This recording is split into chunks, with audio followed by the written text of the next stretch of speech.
Since 3 months ago, we've seen 13 different rate increases of at least one rate from a Big Four bank. As a result, existing customers have seen their rates go up by 0.5% in the last 3 months. That's factoring in the March hike and the May hike.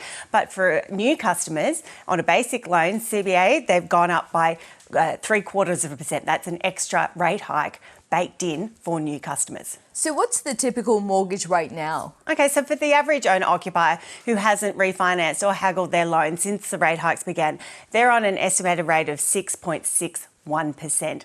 Gone are the days of those rates starting with a 2 or even a 3, 6.61%.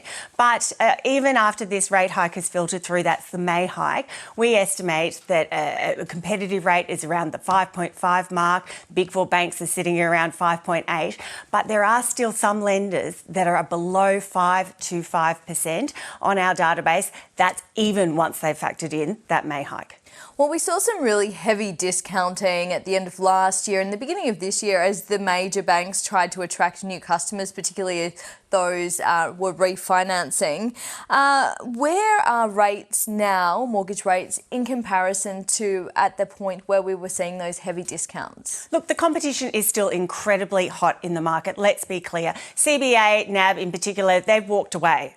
They've absolutely walked away. Westpac, ANZ could follow too. However, there are still well over 100 banks on our database. They're fighting for a slice of the refinancing pie. And boy, is the refinancing pie huge. The latest ABS statistics show that $21.22 billion worth of loans were refinanced in March. If that kind of activity continues, those big banks that want to turn their back on this competition may get forced into being more competitive. So are the cashbacks and incentives still there?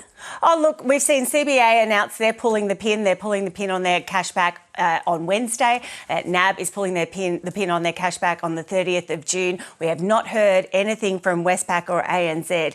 But if that all happens, we estimate by the end of June, there'll still be 27 lenders on our database that are still offering cashbacks. Some of them climb as high as in some cases, even slightly over $4,000 just to refinance. And for some families who are feeling the heat of the rate hikes right now, the idea of a couple of grand cold hard cash near instantly into their bank account is an incredibly tempting offer, and that's one of the many reasons why we're seeing refinancing at a record high. So you say NAB and CBA have essentially pulled the pin, walked away from the competition, but the competitive fever in the mortgage market, it's still there? Oh, absolutely. We are still seeing the smaller banks fight fiercely for new customers. It means a lot for them to get even just a handful of home loans over to them. And so if people keep switching, the competition will stay strong in the market. It's kind of a use it or lose it mentality here. If people decide that, refinancing isn't worth it, then we could see the banks, win at this game. They were the ones really encouraging churn last year. They were really out there saying, switch over to us, thinking that they could rake in the big bucks. Now they've realised it's too hot to handle. They're trying to drop it like a hot potato. But if customers keep refinancing, they will get forced back into the game. And as you say, there's a huge pool of those wanting to refinance out there.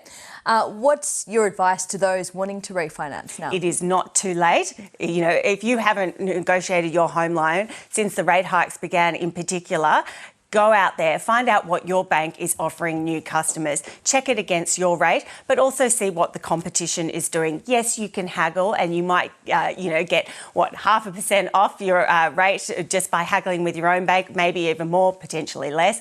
But if you actually take the plunge and switch lenders, you could find that the savings are even more magnified. And so I think, it's worth doing the sums there. Some people will find themselves in mortgage prison because they don't have enough equity in their loan. You typically need 20%. Otherwise, your new lender is going to sting you with lender's mortgage insurance, which can negate some of the savings you make by refinancing, while others will find that they don't pass the bank's serviceability test now that rates are significantly higher, and APRA is still continuing to impose that 3% stress test even for refinances. We did see, however, Westpac break that mould. Last Friday, they announced that they would stress test refinances at a lower rate if they don't pass the bank's original stress test. That could free some people from mortgage prison, but really APRA needs to take a bigger picture look at this. These people in mortgage prison have chewed off too much debt compared to their incomes. They're already in the system. They've already signed up to that debt. What will help them is rate relief. What will help them is if they can refinance.